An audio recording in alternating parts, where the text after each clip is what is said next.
விடுதலை செய்ய வேண்டும் என்றும் தலைவர் பஞ்சநாதன் ராஜினாமா செய்துவிட்டு 7 கோடி ரூபாயுடன் செம்பரம்பாக்கம் ஏரிக்கரைக்கு வந்து விஜயாவை தன் ஆட்களிடம் ஒப்படைக்க வேண்டும் என்றும் அவர்கள் நிபந்தனை விதித்திருக்கிறார்கள். என்னமா சந்தின் இன்னும் இங்கதான் இருக்கியா? சீக்கிரம் வாமா, பொண்ண மனையில உட்கார. வீட்டுக்கு பெரியவனாலும் விசேஷங்களுக்கு போற தலையெழுத்து எனக்கு இல்ல. நீயாவது போகலன்னா எப்படி? நீ போ. ஆமா, ஒண்ணு சொல் பேச்சு கேட்கணும், இல்ல சுய புத்தியாவது வேணும். நீ சும்மாரா, நீ போ. நீ வாமா வா. வேண்டாங்க வேண்டாம், என் பொண்ணு செத்து போனாலும் பரவாயில்ல, அந்த தீவிரவாதிகளுடைய நிபந்தனை நிறைவேற்றவே கூடாது. ஜெயில இருக்க விஜயாவை விடுதலை பண்ணவே கூடாது. நாட்டுக்காக தியாகம் பண்ண எத்தனையோ பெரியவங்களுடைய சரித்திர புத்தகத்துல என் பொண்ணை பத்தி 2 வார்த்தை எழுதுறதுக்கு நான் ரொம்ப சந்தோஷப்படுறேன். என் பொண்ணு பணத்தை பாக்குறதுக்கு முன்னால நான் செத்து போயிடுறேன். என்ன சாக விடுங்க, என்ன சாக விடுங்க. நீங்க ஒண்ணும் கவலைப்பட வேண்டாம், என் பொறுப்புல விட்டுடுங்க. ஆபீசர் சார், உடனே தகுந்த நடவடிக்கை எடுங்க. Yes sir. அதெல்லாம் அப்புறம் பாத்துக்கலாங்க. நம்ம கேபினட் மீட்டிங் நீங்க சொன்னபடியே இன்னைக்கு சாயந்தரம் 4:30 மணிக்கு அரேஞ்ச் பண்ணிருக்கேன். அதை முதல்ல கவனிங்க. இப்ப வேண்டாம், ப்ளீஸ் ரிலாக்ஸ். நான் வரேன்.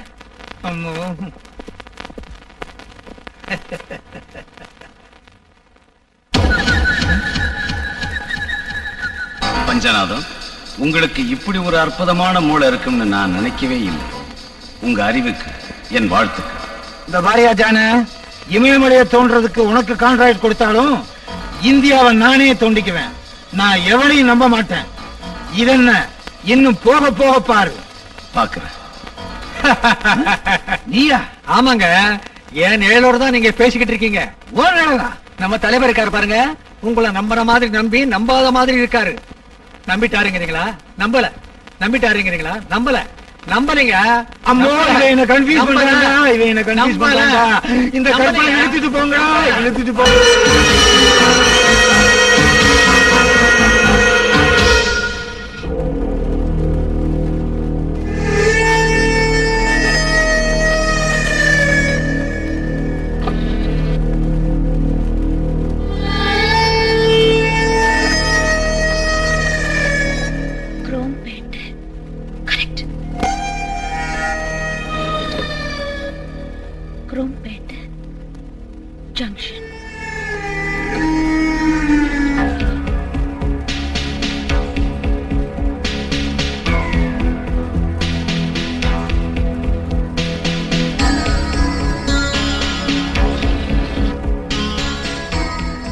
பாருங்க, நீங்க 2 பேரும் போங்க.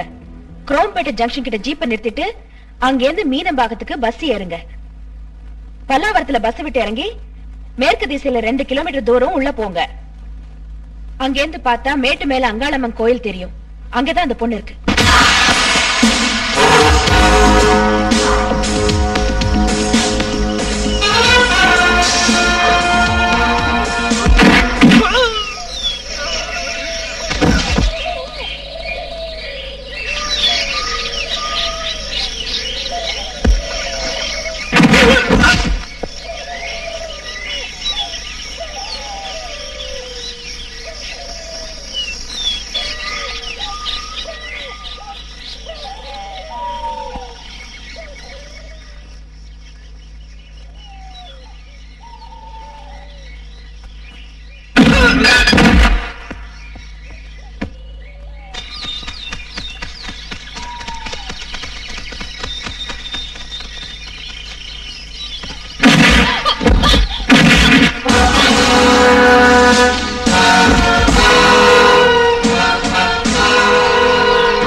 இந்த பக்கம் அந்த பக்கம் யாரு?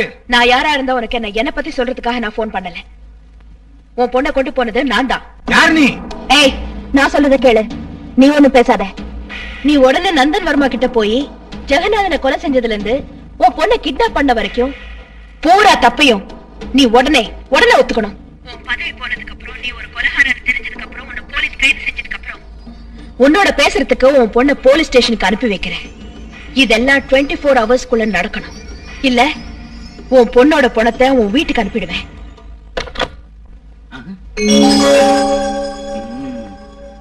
ஓ எக்கா இந்த வயிற்றுல நான் எப்படி சொல்லுவேன்? என்னடா? மாட்டிக்கிட்டா. யாரடா? அதான் சாந்தி ரூம்ல இல்ல. இல்லையா? இந்த விஷயத்த அசோக் போன்ல சொல்லலாம். வா வா. எடு.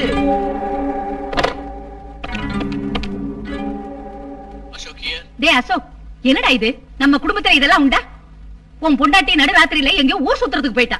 ரூம்ல இல்ல, வேடனா வந்து பாத்துக்க. தன்னுடைய பதவியை காப்பாத்திக்கிறதுக்காக தான் பொண்ண கூட அரசியல்ல பகடக்காய உருட்டுற அப்பா இருப்பாங்களா இந்த நாட்டுல?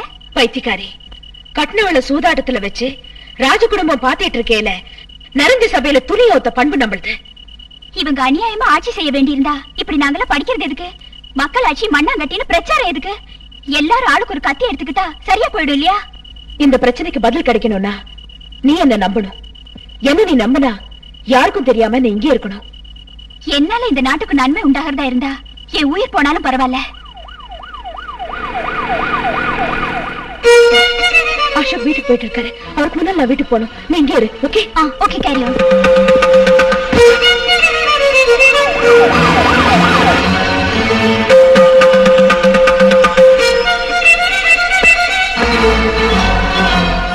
வந்துட்டான், புரிஞ்சுடும்.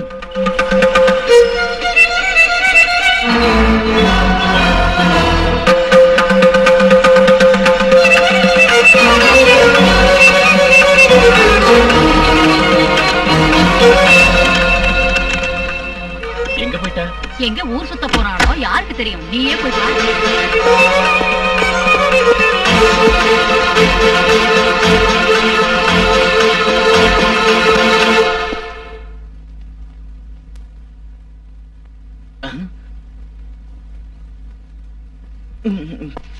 இருக்கல. இதுக்குதான் சொன்னேன், கண்ணாடி பவர் குறைஞ்சிருக்கு, வேற போட்டுக்கானே. கேட்டா தானே? கல்லு மாதிரி பொண்ணு அழகா தூங்கும் போது இல்லன்னு கம்ப்ளைண்ட். அது கிடையாதுப்பா. நீ போய் பொண்ணு எழுப்பு. சீ, வாயமுடு. நீதானடா சொன்ன அறிவட்டவனே. ஆமா, நான் தான். நீதான்டா. புத்தி எங்க போச்சு? அறிவட்டவனே. எனக்கு புள்ளையே பொறுக்காதா? எல்லாரும் என்ன மலடின்னு சொல்றத கேட்டு நான் அழுதுகிட்டே இருக்கணுமா? அவரு வேற கல்யாணம் பண்ணிக்குவாரா? அவரு வேற கல்யாணம் பண்ணிக்கிட்டு செத்துருவேன். அவரு வேற கல்யாணம் என்ன விட்டுட்டு அவரு வேற கல்யாணம்.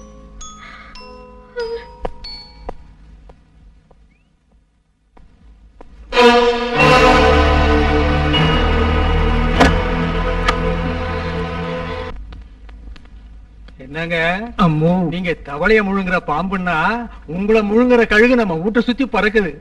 அத நாம பிடிக்கணும். உங்க மூளை எவ்வளவுதான் சாண பிடிச்சாலும் உங்க மண்டை மழுகி போச்சுங்க. ஒரு வேலை செய்யா சொல்லுங்க, என்ன சாவடிச்சிரு. செத்த பாம்படிக்கிறது எங்க வம்சத்துல இல்லீங்க. உங்களை சாவடிக்கணும்னா லாக்அப்ல இருக்கிற விஜயா தான் வந்து சாவடிக்கணும். இல்ல உங்களை நீங்களே பைத்தியம் ஆகிட்டு சாவணும். அம்மோ, இவன் என்ன கன்ஃபியூஸ் பண்றான்டா. எடுத்துட்டு போங்கடா. ஆபீசர், அவன் சொல்றதும் கரெக்ட் தான். நாளைக்கு கோர்ட்ல ஆஜர் பண்றோம். நாளைக்கு தான் ஃபைனல் ஜட்ஜ்மெண்ட். ஒரு போலீஸ் ஆபீசரா இருந்துகிட்டு தீவிரவாதி ஆகிறது சட்டப்படி குற்றம்னா, கல்யாணம் ஆகாமலே தாயாகிறது சமூகத்துக்கு அவமானம். தான் செஞ்ச குற்றத்தை ஒத்துக்காட்டி போனாலும் வயித்துல வளர தம் பிள்ளைக்கு அப்பா யாருன்னு சொல்ல முடியுமா? நீ அரெஸ்ட் ஆன நாள்ல இருந்து உன்னை பாக்குறதுக்கு அவர் ஏன் வரல? நான் நிரபராதி நீ கோர்ட்டு முன்னால கத்தினாலும் என் மனைவி குற்றவாளி இல்லைன்னு நீதிமன்றத்துல நிரூபிக்கிறதுக்கு அவருக்கு ஏன் தைரியம் வராம போச்சு? சோ உன் புருஷன் கூட ஒரு தீவிரவாதி, அதனாலதான் அவர் தலைமறைவா இருக்காரு. இதுதான் உண்மை, யுவர். சரி, உங்க 2 பேருக்கு கல்யாணம் ஆயிடுச்சா இல்ல கல்யாணம் ஆகாமலேயே? எனக்கு கல்யாணம் ஆயிடுச்சு. அவர் என்ன அக்னி சாட்சியா பந்தல கட்டிட்டாரு. நீங்க நினைக்கிற மாதிரி அவர் சாதாரணமானவர் இல்ல, ரொம்ப பெரிய மனிதர். என் மேல அவருக்கு ரொம்ப பிரியம். அவருக்கு குழந்தைங்கன்னா ரொம்ப இஷ்டம். ஆமா, என் புள்ள ஒரு பெரிய மனிதரோட வாரிசு. இப்ப லாயர் சொன்னது உண்மைன்னு நம்பி வாய்ப்பு அந்த மாதிரி பேசி செய்யாத குற்றத்தை ஒத்துக்க வைக்கிறதா உங்க சட்டம்னா அந்த சட்டத்துக்கு பதில் சொல்ல வேண்டிய அவசியம் எனக்கு இல்ல.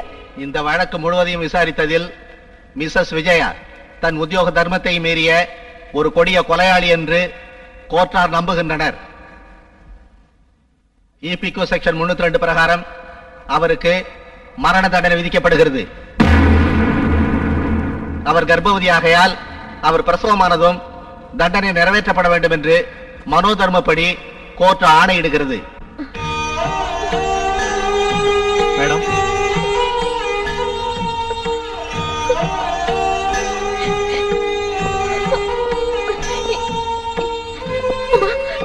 என் புள்ள அனாதை இல்லம்மா. வாங்க. என்னங்க என் புள்ள அனாதை இல்லைங்க. என் புள்ள அனாதை இல்லை. நான் யார்கிட்ட சொல்றது? இதை நான் யார்கிட்ட சொல்றது? என் புள்ள அனாதை இல்லை.